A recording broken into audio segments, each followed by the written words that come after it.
First day I went to school in the US, my mom, again, coming from Pakistan, wanted me to wear a suit and a bow tie to look nice because, their idea is very different.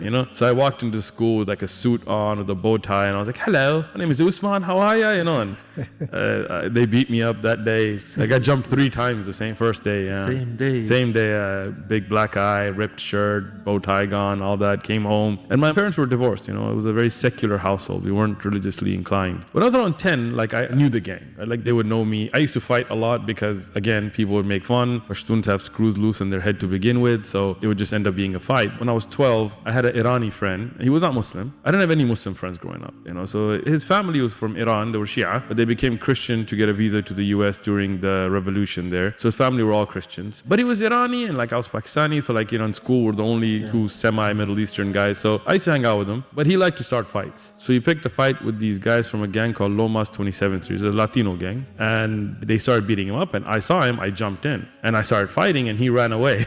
And 3 guys beat me up though. When I went home, I was pretty bashed up. They were older guys, so my mother called my father. He didn't live with us, so he came, and I remember it very clearly. So he pulled up. He had this old Camaro, at that time it was new.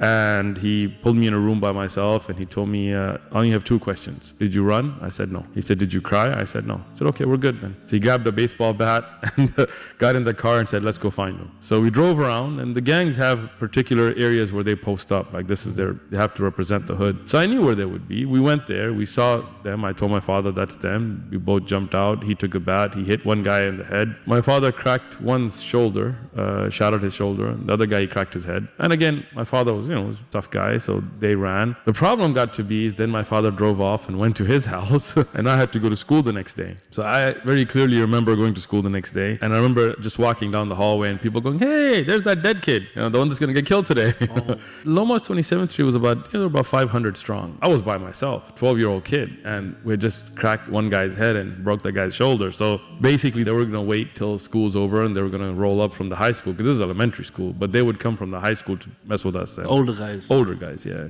And it was going to be my death that day. So another gang called Eastside San Diego, also Soreños, they approached me. They said, look, we've seen you around. You can fight. You stand your ground. If you don't want to die, join us. And Eastside was about a 600 people strong gang, and they didn't like Lomas Street to begin with. So they were like, you join us, we'll protect you. So that's how I, at 12 years of age, got into gangs. So basically, when I got involved in gangs, it wasn't like robberies and little things. It was a lot of bigger stuff. We used to work with the cartels. San Diego is the last city before Tijuana. Border, yeah. So all the drugs that come into the US, they go. And Tijuana, Mexico is the most dangerous city in the world. If you Google the highest murder rate in the world, in 1 year they had 2,800 murders just in that city. We had people who would go and sell drugs on the streets. I wasn't one of them. I was part of the more people that planned things. So we used to go down to Tijuana, meet with the cartel guys. We would facilitate bringing the drugs in. We would take guns from the US to them, and they would pay us in drugs, and then we would then sell those on the streets. We did like robberies. We also did hits for them. Right? So if they wanted somebody killed in the US, they wouldn't send a guy from TJ. They would just tell one of us like, hey, here's a guy, here's money. So the first friend I saw get killed, I was 14. But it's one of the things that still kind of haunts me sometimes, because he got shot right, in the head. And as you know, what you see in the movies of how people get shot is not reality, right? It's not like a little hole and then the Indian movies, like the blood's dripping, the guy's still running. He got shot, he had a bullet hole and then the back of his head was gone, but he was still it wasn't like he wasn't gone, he was still breathing. And I remember holding him, and the worst thing is you kind of had to, you were like, it's going to be okay. But you look at him and it's not. Back of his head's gone. The exit hole's definitely bigger and worse. And he died. I was holding him and he died. And I was 14 and we buried him. That was the first of many, and then we would shoot them, they would shoot us. A lot of my friends got killed. One of my friends got stabbed in the heart with a screwdriver in front of me and died and stuff. But what happened is the gang had a leadership, we used to call the carnales, like the big guys, the shot callers, the OGs, and I was a part of that, right? So there'd be 13, members. Those would be the leadership council. And we had a rule, blood in, blood out. You can understand what blood in means, but blood out means you get killed to leave, meaning you never leave, right? Yeah. So one of the guys that was also on that council, he was a very good friend of mine, grew up with him since I was young. I mean, since basically I got to the US. He was 2 years older than me. And he was very, again, like I know they're gang members and it's kind of a strange thing to say, but he was a really nice guy. I mean, like he kind of looked out for me like an older brother, right? My father didn't live with us. I didn't have any older siblings. I was the only child. So, even in school or out, he was somebody that was very close to me. And what would happen is we would set up these hits back and forth. So let's say you're a leader in another gang and you did something to somebody in our gang. Now we want to hit you. Well, we can't really just walk up in your hood because you're going to be protected. So we would make these plans, right? Like, okay, where's he going to be? So this girl came up to me at a party and she gave me a number and, she wanted to meet up. And at that time, when you were in that kind of situation, you would get a lot of attention, not just because of your looks or something, but because you could facilitate a lot of things for a lot of people. I had another girl that contacted me about, my mom was very strict, right? So if I wanted to go do stuff, what would I do? I would go stay at my friend's house and his parents would tell my mother, yeah, they're going to be in bed by 9, but we do whatever. So Saturday night, I was spending the night at that same friend's house, and he used to have a garage where we used to sell drugs and have guns and stuff. And then he had an inner house which nobody was allowed in. That's where his grandmother and parents and all lived. But with me, he was that close that I would stay inside the house, and I would speak to his family and all that. So Saturday night, I was staying at his house, and I told him, hey, I got these two at the same time. I don't know what to do. So he's like, well, give me one. I'll take one. You take the other. I said, all right. I gave him one number, and I took the other. And what happened is he called, and basically she said, meet me at this payphone and call me and I'll come out and get you. So he went, and when he got to the payphone, he rang the number. Instead of her coming out, a bunch of guys came out and they shot him. It was a setup. But the setup was for me. Qadar Allah. So, months they had planned this out, when I met her, and then she kept in touch with me, but she was working for them. So all that, was just a setup. Now, I didn't know. I was out, and the next morning got a call, and they said, he's dead. What? What do you mean he's dead? He was doing this last night. He's like, no, it was a setup. And it hit me hard. I felt guilty. It was a different feeling because... He's a close friend as well. Very close. Very good guy. He was always protective over me, and it was meant to be me. So I went to his funeral. First I saw him, and he had been shot 9 times. So the bullets were, I don't know how many bullets they shot. It was multiple shooters and stuff, but it was a 357 bullet that went through his head. So the back of the head was gone, and front had holes, and shoulder, hand, chest, body was all holed up. And somebody since you're a young kid. Like I said, I'd seen other people die, but this was a very close friend, and it was supposed to have been me. So I was just imagining myself there.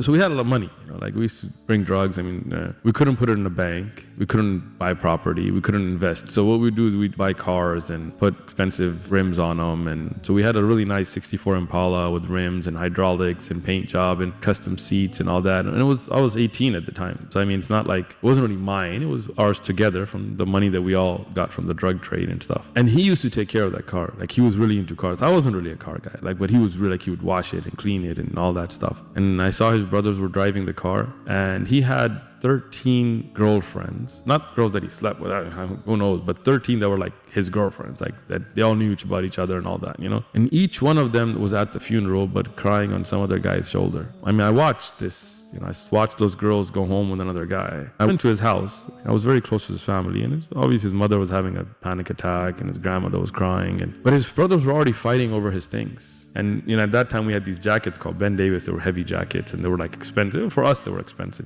So his brothers were already fighting over that, and he used to store his money at home. I knew where he kept it. We were all trust. It was gone. Like his brothers already taken it. And I just started thinking, what's life about? Money was something important to us, but he didn't take any of it. Girls, no girl went into the grave with him. They all walked out with somebody else. Power, we used to have clout. Alhamdulillah, I started to study different religions. Like I realized there's more to life. Then when I left, I basically just stopped hanging out. I started going to the masjid. I started reading Quran. I didn't know how to read Alif Bata. I didn't know how to read Quran. I didn't know how to pray. I knew some basics like I'd seen in my family, but I didn't really know. So I started to go to like a madrasa, even though now I started to get a regular job. I couldn't sell drugs anymore, right? And now I was trying to go to college because I wanted to get my life together. So the gang called me. They're like, hey, where you been? I haven't seen you for a while. And I was like, well, I'm Muslim, and they were like, okay, And, I was like, no, like I'm really Muslim now. Like I can't do this stuff anymore. And I remember they were like, look, we're Catholics and Christians and you're Muslim and that's all good. I mean, you do you, right? That's all good. But gang is gang. Like that comes first, right?